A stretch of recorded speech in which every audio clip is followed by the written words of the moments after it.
The colony smelled like disinfectant and recycled air, the way all containment stations did, and Sera Vane had learned to love it anyway. She'd come to Lodafall Station the same way she came to most things, sideways, through a door nobody else wanted to open.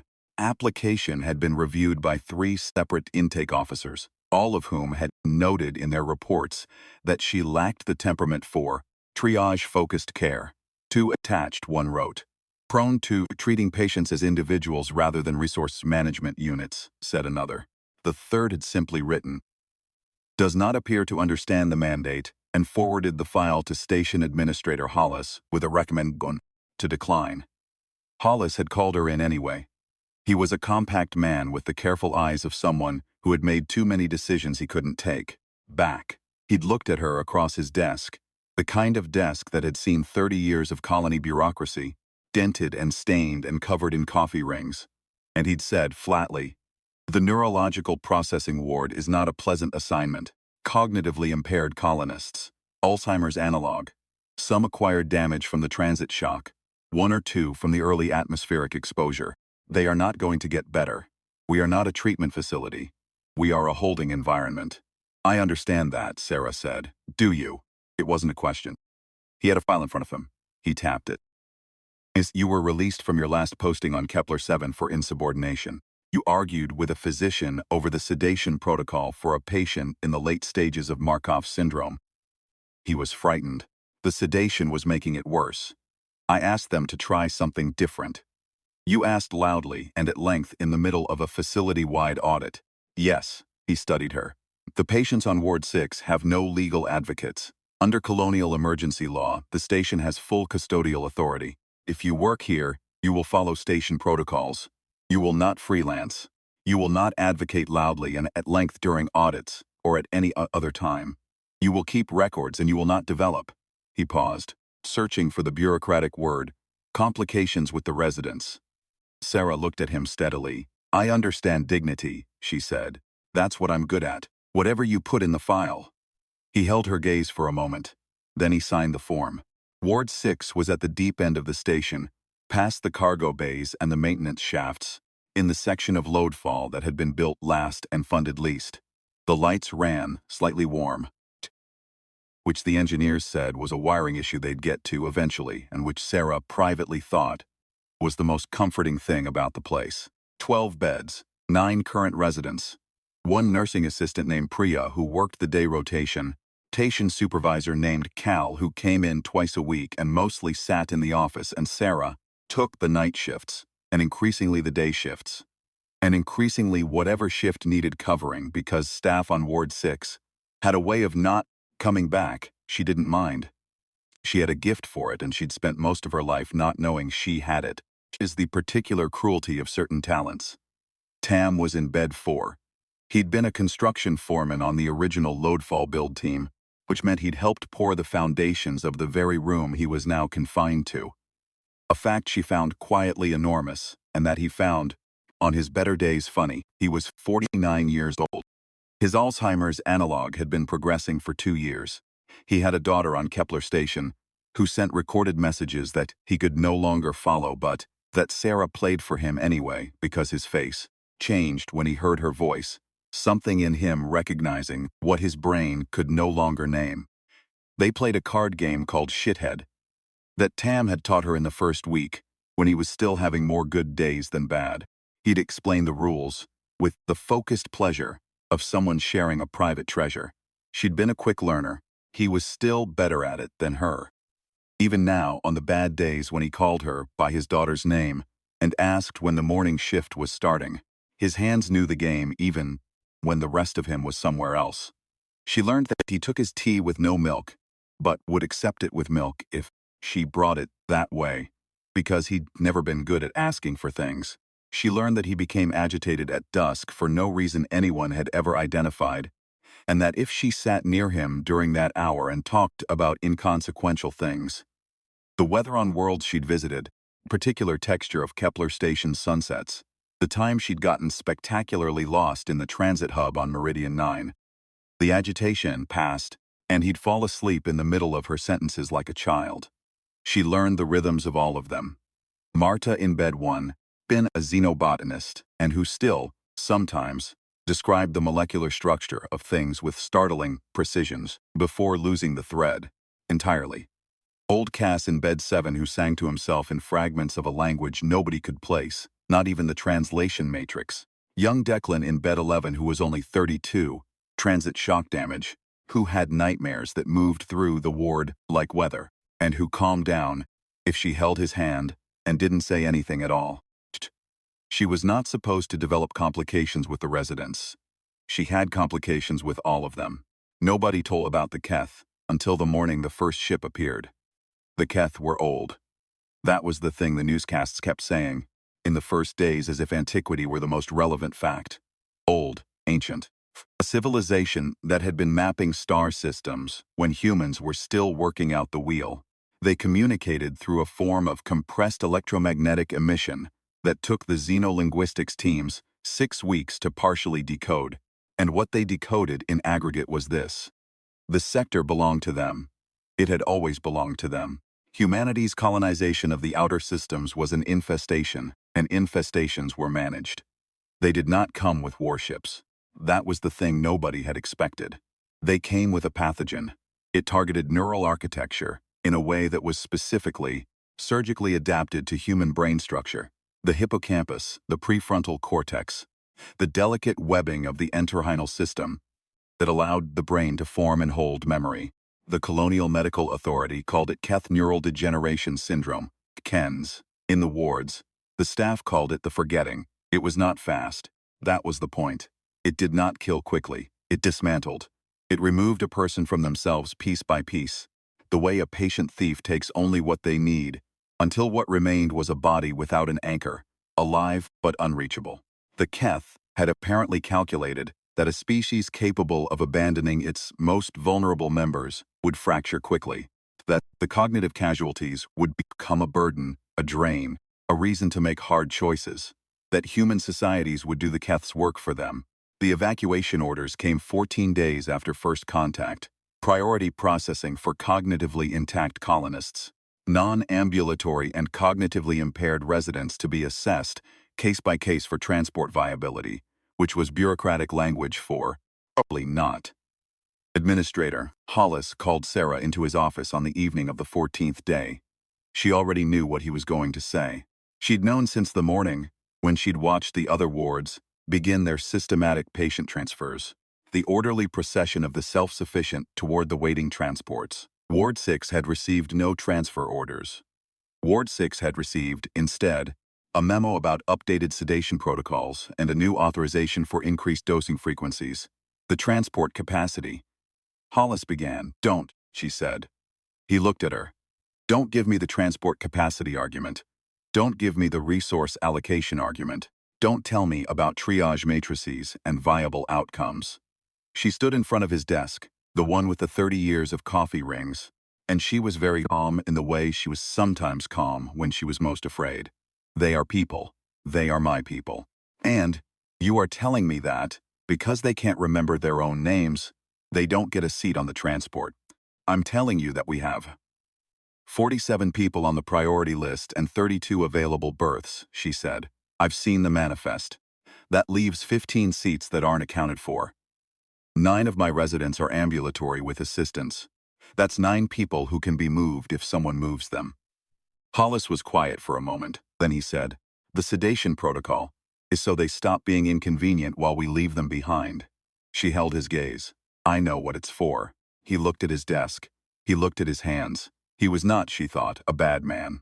He was a man who had made too many decisions he couldn't take back, and who was in the process of making another one, and knew it. "Transport window is 72 hours, he said finally.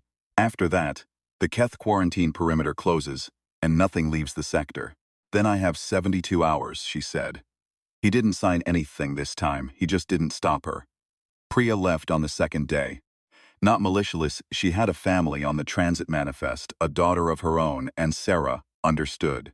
She held no bitterness about it. She'd watched Priya walk down the corridor toward the loading bay, with her bag over her shoulder, and she'd thought, of course you go. That is the correct thing to do. Then she'd gone back to Ward 6 and started counting what she had. She had 12 beds, 9 residents, a dispensary with 6 days' worth of standard medication, a medical cart, 2 wheelchairs, and a service corridor that ran the length of the station and connected, if the maintenance schematics she'd found in the archive were accurate, to a secondary loading bay on the station's port side that was not on the primary manifest and was therefore not on the Keth's signal intercept grid.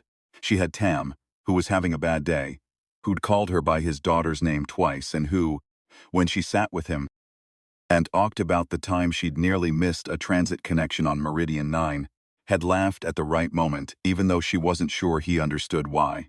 She had Marta, who was describing the molecular bonding properties of something that might have been the station's hull plating, and who was, underneath the terminology and the confusion, entirely terrified.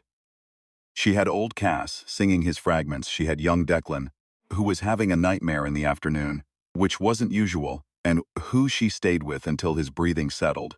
She had herself. She started moving on the 3rd day, at 4 in the morning, when the main corridors were empty. She hadn't slept. There's a particular quality to sleeplessness that goes beyond tiredness. A kind of febrile clarity, like a light burning hotter than it should. She felt everything acutely. The weight of the wheelchair handles, the slight resistance of Marta's wrist when she helped her transfer, the way the service corridor smelled of coolant and old metal, the sound of 9 different breathing patterns in the dark. She moved them one at a time, and then in pairs, and then in a slow procession through the corridor that she'd chalked with direction arrows, because in this condition she didn't trust her own memory for the turns. She sang while she walked, not loudly. A song her father had sung when she was small, something without much meaning, the kind of song that had survived in families across generations, because it was easy to remember, and sounded like, shh, everything would be fine. Cass picked it up somewhere in the middle of the 3rd trip and carried it in fragments, mixing it with his own unknown language. And by the time she was loading the 4th resident into the secondary bay, his voice was floating down the corridor behind her, like something from a dream. The hardest was Declan. He woke in transit, confused and frightened, and the fear became a kind of thrashing. She stopped in the middle of the service corridor, in the dark, with no one else around, and she crouched beside the wheelchair, and she held both his hands, and she said nothing, just held them, breathed. Her own pulse was hammering, and her legs ached, and somewhere in the station she could hear the low harmonic vibration that meant the main transport was running its pre-launch sequence, and the clock was moving regardless of where she was. She held his hands until his breathing slowed. Then she got up and kept walking. She made 7 trips. 9 residents, 7 trips. Because some of them could not manage the corridor alone, even with assistance, and because the wheelchairs were loud on the graded sections of the floor, and she had to go slowly, carefully, listening for the change in ambient sound that would mean someone was coming. Nobody came. She loaded the last of them into the secondary bay. At 6:43 in the morning, 11 minutes before the Keth quarantine perimeter was scheduled to engage. The bay had a short-range transport runner, a maintenance shuttle, technically meant for station-to-station equipment transfers, not rated for deep space, but sufficient for the relay distance to the nearest allied vessel. She'd found the authorization codes in the same maintenance archive as the schematics. She'd spent an hour the previous night memorizing them and then writing them on her wrist in medical marker, just in case. She wasn't a pilot. She'd logged about 12 hours in light runners during her posting on Kepler 7, which qualified her as enthusiastic and unqualified. The autopilot system, when she activated it, seemed to agree. It flagged 3 separate competency alerts before she overrode them all, which was either brave or foolish and possibly both. She put Tam in the co-pilot seat because he was the calmest and because he liked looking out of windows. She belted everyone else in as best she could. She told them in the specific tone of voice she used for the ward, calm, particular, specific about small things, that they were going to take a short trip, that it would be a little bumpy, that she'd been worse off on that connection at Meridian 9. Remember that one she'd told them about, and everything had worked out. Tam turned and looked at her. His eyes were clear in a way they hadn't been for days. "Are you scared?" he asked. "A little," she said. "Good," he said. Means you're paying attention. He looked back out the window. Deal me in when we get there. She engaged the drive. The quarantine perimeter engaged 40 seconds after they cleared the bay. She knew because the shuttle's sensor array, such as it was, showed the perimeter signature blooming behind them like a closing eye. She held the throttle steady and did not look at it again. The Keth vessel was visible on the secondary scope. It was vast, the way geological features are vast, and it occupied space in a way that made the shuttle feel like a moat. She understood, looking at it, why the newscasts had led with the word old. The vessel had the quality it's something that had been in service long enough to become its own kind of natural law. A signal came through on the shuttle's emergency frequency. The translation matrix, with characteristic delay, rendered it in fragments. Unauthorized transit, perimeter violation, detain and return to. She turned off the emergency frequency. Priya had told her once, in the easy early days on the ward, that she didn't understand how Sera did it. How she could spend 12 hours in that place and come out still wanting to come back. You get attached, Priya had said, not unkindly. That's not sustainable. I know, Sera had said, but it's how I work. She angled toward the Allied relay beacon and kept flying. The Eska Meridian found them 4 hours later. It was a frigate, mid-class, running escort patterns on the evacuation corridor, and its captain, a woman named Yoon, who had one of those faces that seemed to have been assembled from practical components rather than decorative ones, stood on the receiving dock and looked at the maintenance shuttle and then at the 9 human beings being carefully guided out of it on wheelchairs and assisted walking frames, and then at Sera, who was still holding Tam's arm and who had not slept in approximately 31 hours. You took a non-rated maintenance runner through an active quarantine perimeter, Captain Yoon said. Yes, Sera said, with 9 cognitively impaired passengers. Yes. During a Keth quarantine enforcement action. Yes. Yoon looked at her for a moment. Competency alerts. I overrode them, all 3, yes. Yoon was quiet. Then she said, what's his name? She was looking at Tam, found a window in the receiving dock, and was looking out at the stars with an expression of transparent pleasure. Tam, Sera said. He built things. Yoon nodded slowly. She watched him for a moment, then she turned to her deck officer. Get medical down here. Get everyone settled. She turned back to Sera. You're going to sleep. I need to check. You're going to sleep, Yoon said. It was not unkind. They're safe now. You got them here. You can check on them when you wake up. Sera opened her mouth and then closed it. Her legs were shaking in a way she'd been ignoring for the last 2 hours. The receiving dock smelled, very faintly, of ship-standard disinfectant. In this moment was the most comforting smell she could imagine. Okay, she said. Tam turned from the window. You said you'd deal me in, he said. When I wake up, she said, I promise. He seemed satisfied with this. He turned back to the stars. The Keth demanded the return of the colonists under the quarantine treaty. This was, apparently, what happened at the diplomatic level. The treaty language, the formal representations, careful exchanges between human colonial authority and Keth signal array. She learned about it afterward in fragments, the way she learned most things that happened outside rooms she was physically present in. The Keth had calculated, on every model they had of resource-constrained societies, that the cognitively impaired would be conceded. They were not combatants. They were not useful. They were the very definition of the population a civilization would sacrifice to preserve its functional core. Every large-scale social behavior the Keth had ever observed supported this model. The colonial authority declined hand to return them. Keth sent a second signal, then a third. They were not, as far as anyone could tell, angry. The concept may not have translated cleanly in either direction. They were, the xenolinguists said, confused. Their models were not generating the expected outputs. Something in their calculations was wrong, and they did not yet understand what. Sera was not present for any of this. She was on Ward Deck 7 of the Eska Meridian, playing shithead with Tam. He was winning. He was usually winning.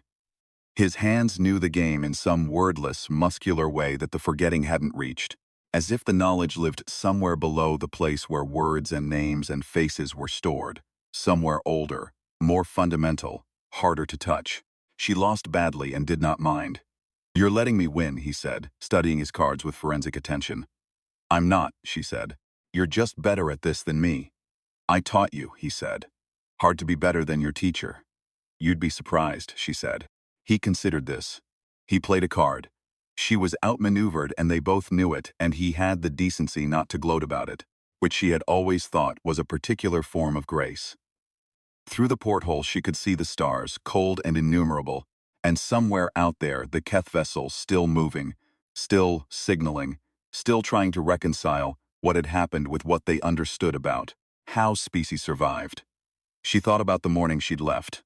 The service corridor, the chalk arrows, old Cass singing his fragments in the dark, particular weight of sleeplessness. Young Declan's hands, and his breathing slowing down. She thought about the fact that Keth had designed their weapon to work the way it worked because they understood, or thought they understood, what happened to the vulnerable when survival became a calculation. They'd watched 1,000 species fold under pressure, and they had built their expectations accordingly. They had not accounted for stubbornness. They had not accounted for the specific unreasonableness of certain people who had been told their whole lives that they would never amount to anything and who had found, in the most unlikely of places, that they were exactly what was needed. They had not accounted for the fact that for some people, caring was not a performance or a policy or a resource allocation decision, that it was just the thing they did. Some people can't stop fixing things, even when everything is broken. The way some people keep talking through the silence because silence is what they're afraid of. The Keth did not have a model for that. Sera suspected they were going to need one. Your turn, Tam said. She looked at her cards. She made the worst possible play because she was tired and because she'd earned the right to make a bad decision or two. And she watched him see the opening and take it with the quiet satisfaction of a man who has been good at one specific thing his whole life and has not lost it. There it is, he said softly. There it is, she agreed. The tribunal was not what she'd expected. She'd expected something cold, something formal, the efficient machinery of interspecies diplomacy, the careful translation matrices, the measured exchange of grievance and response. What she got was closer to a courtroom, in a station conference room that had been hastily cleared of its usual furniture and fitted with a Keth signal relay, hummed at a frequency just below hearing, and made the room feel like the inside of something alive. There were 3 human representatives, a diplomat named Ferre, who had been doing this work for 30 years and who had the particular stillness of someone who had learned to hear hostility in every register, a colonial authority administrator whose name she hadn't caught, and, for reasons she still didn't entirely understand, Sera. Captain Yoon had recommended her. She hadn't asked why. The Keth signal matrix decoded in real time on a display screen. Why was the population not surrendered? The treaty language was clear. The quarantine perimeter was valid. The detained population represented no military value. What was the purpose of the retention? Diplomat Ferre had prepared a response about humanitarian law and colonial charter obligations. It was precise and careful, and Sera didn't doubt it was the right approach. She listened to it, and then, when the translation matrix finished its work and the room had settled into its expectant silence, she said, "May I?" Ferre looked at her. She looked at the signal relay. She thought about the chalk arrows in the service corridor. She thought about Declan's hands. She thought about Cass singing in the dark, mixing the new song with the old, unknown one. Languages braided together in the middle of the night. You built a weapon for a population that leaves its most damaged members behind, she said. Because every species you've encountered, when survival becomes a calculation, drops the weight. Because that's rational. Because that's what intelligence does when it's under pressure. She paused. You're not wrong that some of us do that. You're not wrong that it happens. You built your whole strategy around it being universal. The matrix hummed. The signal came back. You retained non-functional individuals at significant cost and risk. This is not consistent with survival optimization. No, she said. It isn't. She looked at the screen, at the scrolling translation, and she thought about how to say what she meant in a way that something ancient and vast and intelligent could actually hear. There's a man on this ship who built things for 30 years. Good things. He helped build a station that housed 1,200 people. His brain is being taken apart by what you made. He can't always remember my name. He can't always tell you what year it is. But he still knows how to play a card game he taught me, and when he wins, something in him is present. There. She stopped. Started again. You calculated that we'd look at him and see a cost, but he's not a cost. He's the point. The whole thing, the stations, the transports, the colonial expansion, the reason any of us are out here at all. It's for him. People like him. If we start making exceptions to that, we are not the species you should be negotiating with, because the species you should be negotiating with is the one that went back. The room was quiet. The matrix hummed. She said, "You wanted to understand us. That's why you're still here. Still signaling. Still trying to reconcile your models. You'd have closed the perimeter and moved on. But something didn't add up, and you're still working on it." She looked at the relay. That's your answer, when it's hardest. When the rational calculation says let go, we don't. She stopped. The signal came back after a long time, longer than any previous response. The translation matrix worked through it in pieces, and when it finished, the words on the screen were, "This behavior is noted. Further modeling is required. The retained population will not be subject to additional action." It was not a concession. It was not an apology. It was not anything she would have called warmth. It was an ancient intelligence encountering a data point that did not fit its model and choosing, for now, to continue studying rather than to act. She thought that was probably the best outcome available. She thought, too, that it was exactly what she'd been doing every day on Ward 6, sitting with things that didn't fit the easy categories, that were hard and costly and made no rational sense, and staying with them anyway. Turned to her. He had the look of someone who had practiced careful diplomacy for 30 years and was reconsidering certain assumptions. "How did you know that would work?" he asked. "I didn't," she said. "But it was true. That's usually enough if you say it clearly." She went back to Tam. He was in a window seat on the Meridian's observation deck. Someone had found him a chair that fit better than the ward issue, and he had a cup of tea that she suspected contained exactly no milk. And he was watching the stars with the absorbed attention of a man watching something he'd always found interesting and had not yet run out of interest for. She sat next to him.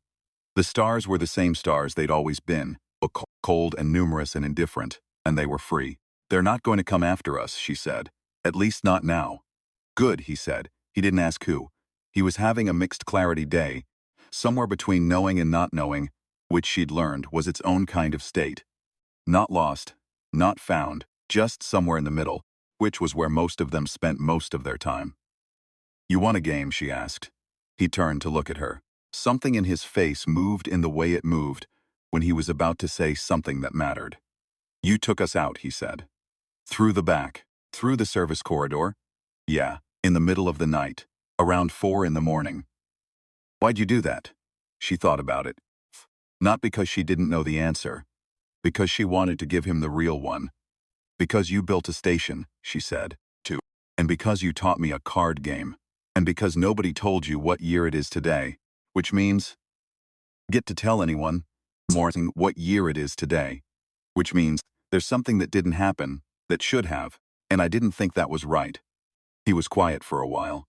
"What year is it?" he said. She told him. He nodded as if filing it somewhere careful. He said, "Deal me in." She pulled out the discs she'd taken from the ward supply cart, the night she'd taken everything she thought she might need, which had turned out to be approximately the right amount. She shuffled. She dealt. She played badly because she was tired, and because she'd been playing this game for months, and she was still not as good as him, and probably never be. Through the window the stars moved at the slow pace of transit, old light from old distances.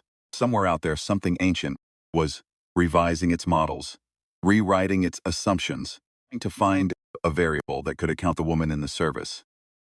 Corridor at 4 in the morning, with chalk arrows on the walls and a song she'd learned from her father and 9 people who needed to get somewhere. It would take them a long time. They had not encountered anything like her before. She intended to give them plenty of data. Tam played a card. She was outmaneuvered. She laughed. "There it is," he said softly. And he was right. And outside the stars kept going. Old and and cold and full of things that did not yet understand what they were dealing with.